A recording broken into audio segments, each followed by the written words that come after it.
எண்ணுவதும் எண்ணியவாறே எழுதுவதும் எண்ணற்ற முறை பேச்சில் வெளிப்படுத்துவதும் எண்ணியவாறே வாழ்க்கை பாதையை அமைத்ததும் தான் இவரின் சிறப்புக்கும் புகழுக்கும் காரணம் என்றால் அது மிகையாகாது. கவிதைகளோடு கசிந்து உருகுபவர் இவர். சுட்டும் விழிச்சுடர், எல்லாருக்கும் உண்டு புனைப்பெயர், பெண்டிரும் உண்டுகோல் போன்ற நூல்களின் ஆசிரியர்.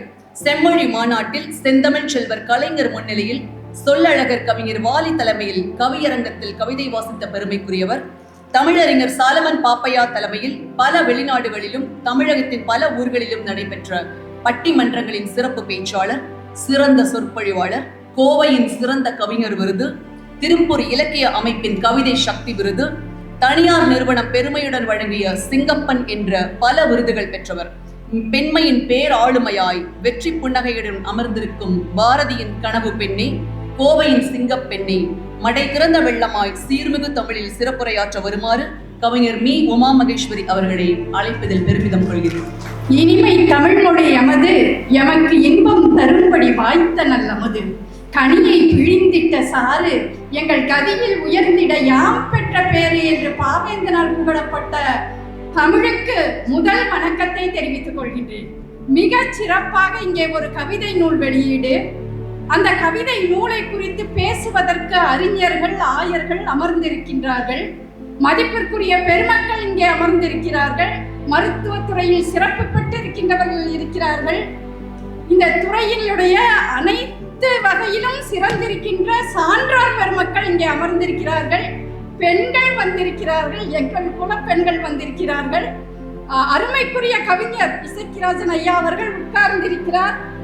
மிக சிறப்பாக எல்லாரை பற்றியும் வர்ணனை செய்த, அதிலும் குறிப்பாக என்னை பற்றி பேசுகிற போது கூட 2-3 பாயிண்ட சேர்த்து அடிச்சு அவ்வளவு சிறப்பா அவங்க சொல்ற போது என்னதான் சொல்றாங்களான்னு எனக்கு சந்தேகமா இருக்கும். வேற யாரையோ சொல்றாங்க போல இருக்கு அப்படின்னு சொல்லிட்டு அவ்வளவு அழகா அந்த அறிமுக உரையை ஆற்றி இருக்கிறார்கள். மிக சிறப்பாக இந்த இசையை எங்கள் செவிக்கு தந்த அன்பு தம்பிக்கும் கேட்டுக்கொண்டிருக்கிறவங்கள் அத்தனை பேருக்கும் என்னுடைய நன்றியை, வாழ்த்துக்களை தெரிவித்துக் கொள்கின்றேன். சகோதரருடைய அவர்கள் அப்படித்தான் என்ற புத்தகத்தை தலைப்பை பார்த்தவுடனேயே எனக்கு அதில் நிறைய கேள்விகள் எழும்பின. எப்பொழுதும் யாரோ ஒருவரை குறித்து நாம் பேசுகிற போது இவர்கள் இப்படித்தான் என்று சொல்லுவோம். இவர் மட்டும் அவர்கள் அப்படித்தான் என்று சொல்லுகின்றார். ஏன் இவர்களை அவர்கள் என்றும் அவர்களை இவர்கள் என்றும் சொல்லுகிறார் என்று நான் யோசித்து பார்த்தேன். அவர்கள் அப்படித்தான் என்று சொன்னால் படிக்கிற நாமெல்லாம் யாரையோ சொல்லுகிறார் என்று போய்விடுவோம். இவர்கள் இப்படித்தான் என்று குறிப்பிட்டு சொன்னால் அவர்களை நேராக அது சென்று தாக்கிவிடக் கூடாது, அவர்கள் உள்ளம் புண்பட்டு விடக்கூடாது என்கின்ற கவிஞனுடைய இதயத்திலிருந்து பொங்குகிற அன்புதான் இந்த தலைப்பை இப்படி மாற்றி இருக்கிறது என்று நான் நினைக்கின்றேன். ஏனென்றால் ஒரு கவிதை என்பது அப்படித்தான்.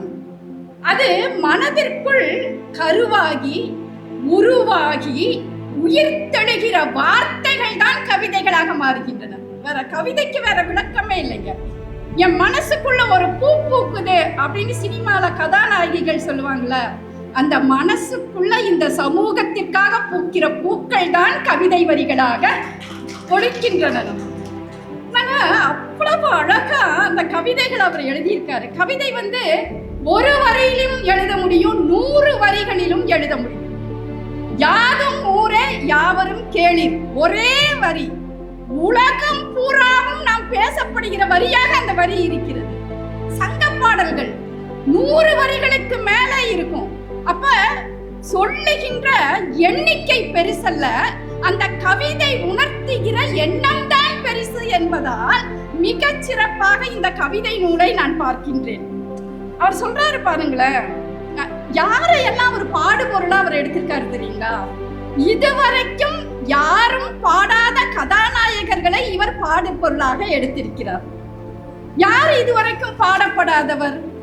ரஜினியை பத்தி பேசியிருக்கலாம், கமலை பத்தி பேசியிருக்கலாம், விஜயை பத்தி பேசியிருக்கலாம், எல்லார பத்தி எல்லாரும் பேசியிருக்காங்க, கவிதைகள் எழுதி இருக்கலாம். ஆனால் ஒரு சமையல்காரரை குறித்து யாரேனும் எழுதி இருக்கிறார்களா என்று எனக்கு தெரியவில்லை. ஆனால் எங்கள் அன்பு சகோதரர் ஒரு சமையல்காரரை குறித்து எழுதுகிறார். எளியவர்கள் பக்கம்தான் உண்மையான கவிஞர்கள் நிற்பார்கள் என்பதற்கு அந்த கவிதை ஒரு சாட்சியாக இங்கே நின்று கொண்டிருக்கிறது. அதுவும் அவர் யாருன்னா 5 நட்சத்திர விடுதியின் தலைமை சமையல்காரரா, சீஃப் குக் சொல்றாங்க இல்லைங்களா, அவரு எல்லாருக்குமே ஒரு சாப்பாடு கொடுக்கிறாரு. அவரு தான் எல்லாம் டேஸ்ட் பாக்குறாரு. நம்ம மருத்துவரவங்க சொன்னது மாதிரி அவரு தான் டேஸ்ட் பார்ப்பாரு, எப்படி இருக்கு அப்படின்னு பார்ப்பாரு, உப்பு சரியா காரம் சரியா எல்லாமே சொல்லுவாரு. எல்லாமே அவரோட இன்ஸ்ட்ரக்ஷன் படி தான் எல்லாமே நடக்கும். அந்த தலைமை சமையல்காரர் என்ன பண்றாரு வீட்டுக்கு வந்து அப்படின்னு அந்த கவிதையில சொல்லியிருக்காரு பாருங்களேன். தலைமை சமையல்காரர் 5 நட்சத்திர விடுதியின் தலைமை சமையல்காரர் சம்மணமிட்டு அமர்ந்து மனைவியின் கத்திரிக்காய் சோற்றுடன் பிசைந்து நாக்கு ஊற சுவைத்து சுவைத்து சாப்பிட்டு முடித்தார். 5 ஸ்டார் ஹோட்டலோட சாப்பாடெல்லாம் எப்படி இருக்கும் அங்க போனா உங்களுக்கு தெரியும். அரிசி வெந்தே இருக்காது, அத ஃப்ரைட் ரைஸ் அப்படின்னு சொல்லிடுவாங்க. சாப்பிட்டா 4 நாள் வயிற்று வலி வரும், பில்லு மட்டும் எக்கச்சக்கமா இருக்கும். தலைமை சமையல்காரரே மனைவியோட சாப்பாட்டை உட்கார்ந்து சாப்பிட்டாரு அப்படின்னு சொன்னா அந்த பெண் பரிமாறுகிற அந்த உணவு அவர் சமைக்கிற அளவுக்கு சுவையா இருக்காது. ஆனால் அந்த தன்னுடைய மனைவி பரிமாறுகிற அழகு மிகப்பெரிய சுவையை அவருக்கு தந்திருக்க கூடும் அப்படிங்கிற பாடத்தை தான் நான் இந்த கவிதையிலிருந்து பார்த்தேன். இன்னும் பாருங்களேன், அவரோட கவிதைகள் எல்லாம் அவர் என்ன சொல்றாருன்னா, பாரதியார் பத்தி எல்லாம் சொன்னாங்க. கவிதை அப்படிங்கிறது என்ன, கவிஞனை ஏன் கொண்டாடணும், ஏன் இவ்வளவு ஆயர் பெருமக்களும் அவருடைய விருந்தினர்களும் உறவினர்களும் அத்தனை பேர் இங்க கூடி இருக்காங்களே, ஏன் ஒரு கவிஞர் ஒரு கவிதை எழுதிட்டாருங்கிறதுக்காக ஒரு ஸ்டேஜ் பிடிச்சு பூக்கள் எல்லாம் வச்சு எல்லாரையும் கூப்பிட்டு ஏன் கொண்டாடணும், ஏன் கொண்டாட வேண்டும் கவிஞர்களை?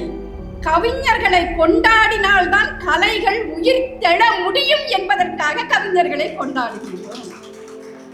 பாரதியார் சொல்றாரு, மகாகவி பாரதியார் படைப்பாளி எப்பேற்பட்டவர் தெரியுமா?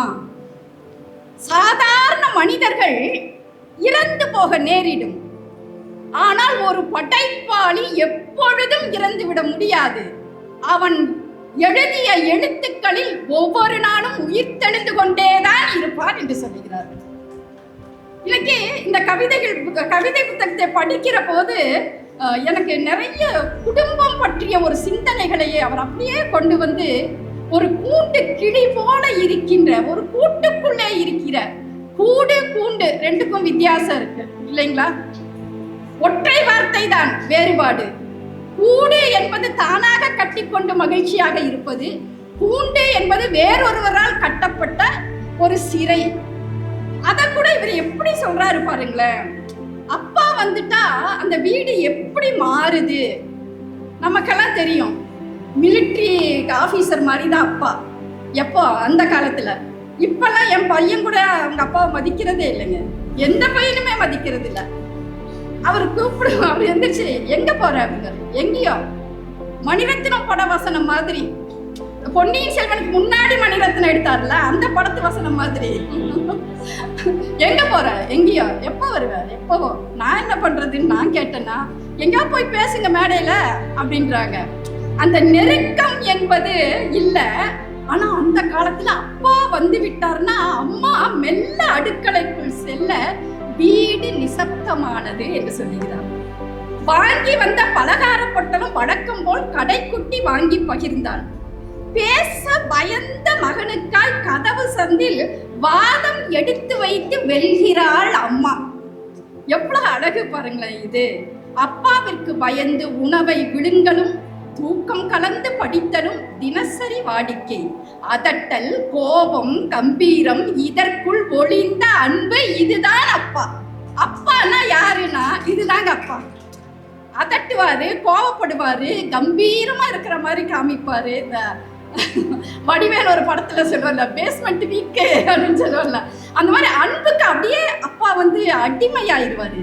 அது தாய் அறிவாள் அந்த சுகத்தை, தாய் அறிந்த அந்த எண்ணத்தை தன் கவிதையில் கொண்டு வர இசக்கிராஜன் ஐயா அவர்களுக்கு தெரிந்திருக்கிறது என்பது எனக்கு மிகுந்த மகிழ்ச்சியாக இருக்கிறது.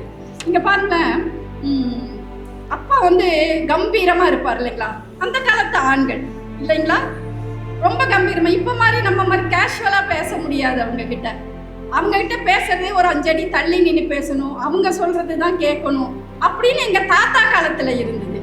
எங்க அப்பா காலத்துல எங்க அப்பா சமையலறைக்கு வந்து அம்மாவுக்கு உதவி செய்யறத நான் கண்ணுல நேரா பார்த்திருக்கேன். ஆனா எங்க தாத்தா காலத்துல பாட்டி வந்து பயந்துட்டே இருப்பாங்க. அதை வந்து அவர் அப்படியே படமாக்கியிருக்காருங்க. கவிதை என்பது காலத்தின் பிரதிபலிப்பு. அந்த காலத்தை அப்படியே அவர் கொண்டு வராரு பாருங்க.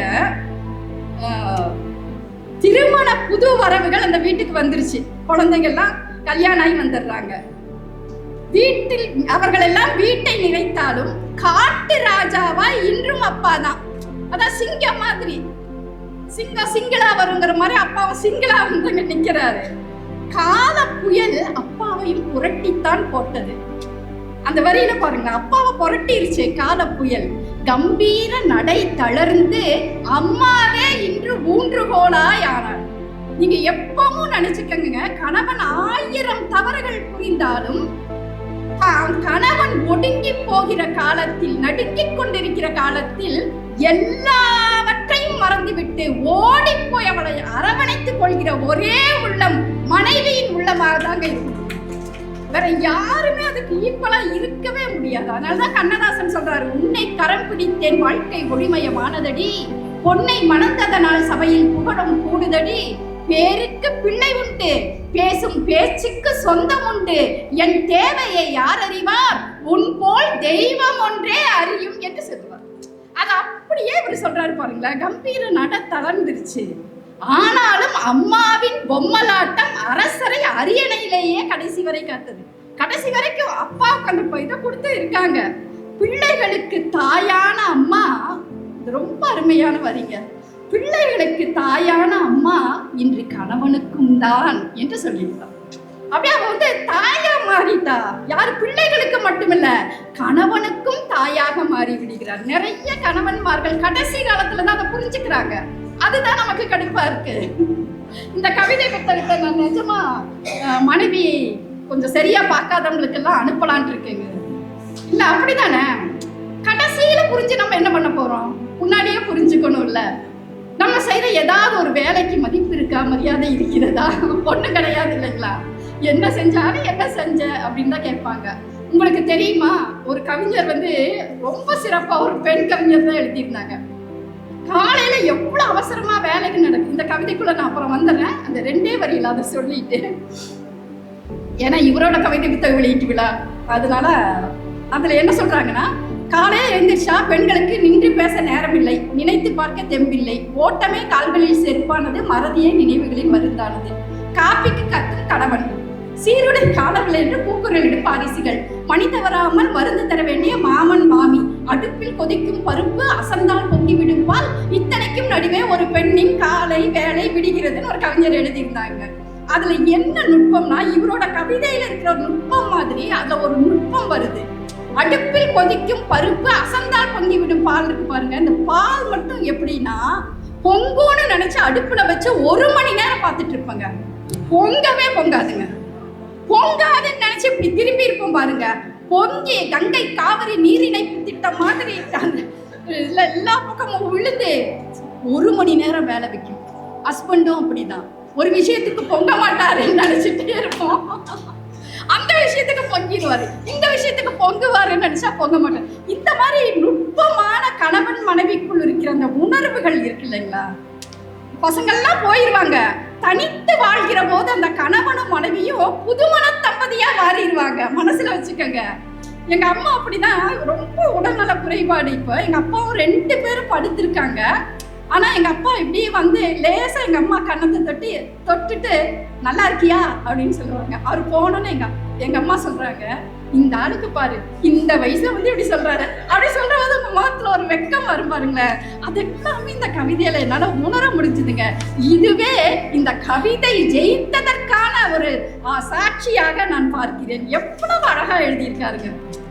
நிறைய கவிதைகள் எனக்கு, ஏன்னா ஒவ்வொன்றும் சொன்னேன்னா ரொம்ப நேரம் ஆகும். இவர் என்ன சொல்றாருன்னா, இந்த கவிதை எதுக்கு நான் எழுதுறேன்னு தெரியுங்களா அப்படின்னு அவர் சொல்றாரு.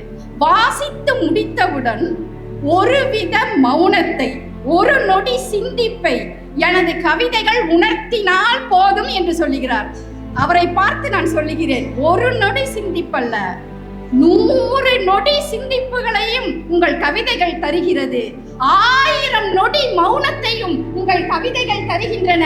அதுதான் இந்த கவிதை புத்தகத்தின் மிகப்பெரிய வெற்றியாக நான் பார்க்கிறேன். இதுல சுட்ட சங்குன்னு ஒரு கவிதைங்க, நம்ம எல்லாருக்கும் தெரிஞ்சது தானே. சங்கு சுட்டாலும் பெண்மை தரும் அப்படிங்கிற இந்த சுட்ட சங்குன்னு இது ஒரு சாதாரண பெண்ணு, கோயில கூட்டி எடுக்கிற பெண்ணு. அந்த பெண் கூட்டி எடுக்கிற போது ஒரு செயின் கிடைக்குது, தங்க செயின் கிடைக்குது. அவ என்ன பண்றா, அந்த தங்க செயினை எடுத்துட்டு வேக வேகமா போறா. அவ ஏழை பெண்ணு, சின்ன குழந்தை, அந்த குழந்தை செயினை கேக்குது. வேக வேகமா அவ போய் கோயில் உண்டியலுக்குள் அந்த செயினை போட்டுடுறா. பெரிய இரும்பு உண்டியல்ல போய் போட்டுடுறா. அதுக்கு சுட்ட சங்குன்னு தலைப்பு வச்சதற்கு பாருங்க, அவ்வளவு நுட்பமாக உணர்ந்து அந்த தலைப்பு வைக்கப்பட்டிருக்கிறது. கவிதை வரிகளால் மட்டுமல்ல, தலைப்பிலும் நம்மை கவருகிறார் என்று சொன்னால் எவ்வளவு நுட்பமான மன உணர்வுங்க அவருக்கு. யோசிச்சு பாருங்க. அதை விட இந்த கவிதை நிஜமா எனக்கு இது எப்படி சொல்றதுன்னு தெரியல, ஆனா எனக்கு அது ரொம்ப பிடிச்சிருந்தது. எப்பவுமே கணவன் கவிஞரா இருந்தா மனைவி அவ்வளவு அந்த கவிதையை புரிஞ்சுக்கிற அளவுக்கு இருக்க மாட்டாங்க. இல்ல மனைவி கவிஞரா இருந்தா கணவருக்கு புரியாம இருக்கும் இல்லைங்களா. அது இவர் சொல்றாரு, மனைவி இவரோட காகிதங்களை எல்லாம் எடுத்து பேப்பர்காரனுக்கு போட்டுடுறாங்க. குப்பைன்னு சொல்லிட்டு எல்லாத்தையும் போட்டுடுறாங்க. அவற்றை வீணாக்கவில்லை. இவர் சொல்றாரு, அந்த பேப்பரை வீணாக்கல, பிளாஸ்டிக் வண்டிக்காரனிடம் சண்டை போட்டு அதற்கு ஈடாக பிளாஸ்டிக் பொருட்களை வாங்கி வந்தாலாமா. அந்த அந்த பிளாஸ்டிக் சண்டைக்கார அவர்கிட்ட போய் சண்டை போடுறாங்க. இதெல்லாம் எவ்வளவு மதிப்பு தெரியுமா, அப்படி எழுதியிருக்காரு எங்க வீட்டுக்காரு. பாவம், இந்த உலகம்தான் ஒண்ணுமே தெரிஞ்சுக்கலன்னு அவன் பாவம் இன்னும் 4 எக்ஸ்ட்ரா கொடுக்குறேன்னு கொடுத்துட்டு போயிருக்காரு. அதை கூட இது பண்றாருங்க. அப்புறம் யாருமற்ற வீடுங்கிற ஒரு தலைப்பே ஒரு பேத்தட்டிக், அது என்ன சொல்றது, ஒரு பெயின்ஃபுல்லான தலைப்புங்க. யாரும் இல்லாம ஒரு வீடு இருக்குதுன்னா அந்த வீடு நிஜமா கண்ணீரால் நனைந்திருக்கும் அப்படின்னு தான் நான் நினைப்பேன். அந்த வீட்டுல ஒரு மனிதர்களும் இல்லாத ஒரு வீடு. அது என்னன்னா, எல்லாம் வெளிநாடுகளுக்கு போயிடுறாங்க. கணவனும் மனைவியும் மட்டும் வயதான காலத்துல தனியா இருக்காங்க. அவங்க அப்படி தனியா இருக்கிற அந்த வீடு இருக்கு பாருங்களேன். அந்த வீட்டை அவங்க எப்ப பாக்குறாங்க, தொடைத்து சரி பண்ணி வைத்த வீட்டை கேமராவின் கண்களால் மட்டுமே அவர்களால் பார்க்க முடிகிறது அப்படிங்கிற கதை இது. இன்னும் ஒரே ஒரு கவிதைங்க. நான் இந்த ஒரு கவிதைக்காகவே அன்பு சகோதரரை நான் 1000 முறை கைகூப்பி அவருக்கு நான் வணக்கத்தை தெரிவித்துக் கொள்கிறேன், நன்றியை தெரிவித்துக் கொள்கிறேன். இதுவரை யாரும் எழுதாத ஒரு பாடுபொருளை அவர் இதில் எழுதியிருக்கிறார். யார் அப்படின்னு சொன்னா, நான் இதுல இருந்து நம்முடைய ரயில் வண்டிகளில் கூட்டமாக இறங்குகிறார்களே, வட இந்தியர்கள் இறங்குறாங்க இல்லையா, இங்க வராங்க இல்லையா, அவர்களை குறித்து இதுவரைக்கும் கவிதை வந்ததாக என் நினைவில் இல்லை. இவர் எழுதியிருக்கிறார், முக்காடிட்ட பெண். அதுலயே அது யாருன்னு தெரிஞ்சிருச்சு. மூக்கில் வளையத்துடன், இடுப்பிலும் கையிலும் குழந்தைகளோடு மிரட்சி விழிகளில் புதிய பூமியில் கால் பதித்தாள். பிறந்து வளர்ந்து வாழ்ந்த மண்ணின் நினைவுகள் இறங்க மறுக்கும் இடுப்பு குழந்தையாய் இருக்குதாமா. அது என்ன அழகான உவமை பாருங்களா. இறங்க மறுக்கும் இடுப்பு குழந்தையாய் சுமந்து கொண்டு புதிய காற்றின் மூச்சு திணறலோட, ஏன்னா இது என்னன்னே தெரியாது, தமிழகம் எப்படின்னே தெரியாது, ஆனால் அந்த மூச்சு திணறலோட வாழ்வுக்காய் சேர்ந்தாள் அப்படின்னு மட்டும் இவர் முடிச்சிருந்தா இது சாதாரண கவிதை. அவர் எப்படி முடிச்சிருக்கார் தெரியுங்களா? அன்பு சகோதரரே, நீங்கள் ஒரே ஒரு வரியை இதில் சேர்த்து இருக்கிறீர்கள் அல்லவா, அந்த வரிக்காக உங்களை 100 முறை நான் கைகூப்பி பாராட்டி தொழ விரும்புகிறேன். அவர் சொல்றாரு, புதிய காற்றின் மூச்சு திணறலோடு வாழ்வுக்காய் சேர்ந்தால் வனவாசம் என்று முடிக்கிறார். இந்த வனவாசம்ங்கிற அந்த வார்த்தை எப்படி கொண்டு அங்க பொருத்தியிருக்காரு பாருங்களேன். எனக்கு தெரிஞ்சு அப்படி வருகின்ற மூக்கில் வளையத்துடன் முக்காடிட்ட பெண்களுக்காக எழுதப்பட்ட முதல் கவிதையும் இந்த கவிதையாகத்தான் இருக்க வேண்டும் என்று சொல்லி, அன்பிற்குரிய சகோதரரை, இன்னும் நிறைய கவிதைகளை நீங்கள் எழுத வேண்டும். அப்பா யாரு தெரியுங்களா? அம்மா பத்தி சொல்லிட்டு இதோட முடிச்சிடுறேன். அதட்டல், கோபம், கம்பீரம், இதற்குள் ஒளிந்த அன்புதான் அப்பா. அப்பாவை தவிர அப்பாவை பத்தி இதுக்கு மேல யாருமே சொல்ல முடியாதுங்க.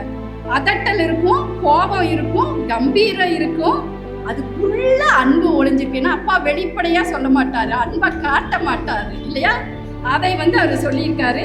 இது மாதிரியான அருமையான கவிதைகள் இருக்கின்றது இந்த தொகுப்புல. எல்லாரும் இந்த தொகுப்பை வாங்கி படிக்க வேண்டும் என்று ஆசைப்படுகின்றேன். மிகச்சிறப்பாக இந்த தொகுப்பை குறித்து விமர்சனம் செய்த மருத்துவர்கள் அவங்க எல்லாருமே இங்க கூடியிருக்காங்க. மருத்துவத்துறையில அவர் சொன்னாரு, மருத்துவர்கள் நாங்கள்லாம் கவிதைகள்லாம் கூட எழுதுவோம் அப்படின்னாரு. நான் என்ன சொல்றேன்னா, மருத்துவர்களும் கவிஞர்களும் ஒன்று தானுங்க. நீங்கள் அறுவை சிகிச்சை மயக்க மருந்து கொடுத்து செய்றீங்க, நாங்க கவிதைகளை கொடுத்து செஞ்சுட்டு இருக்கோம்.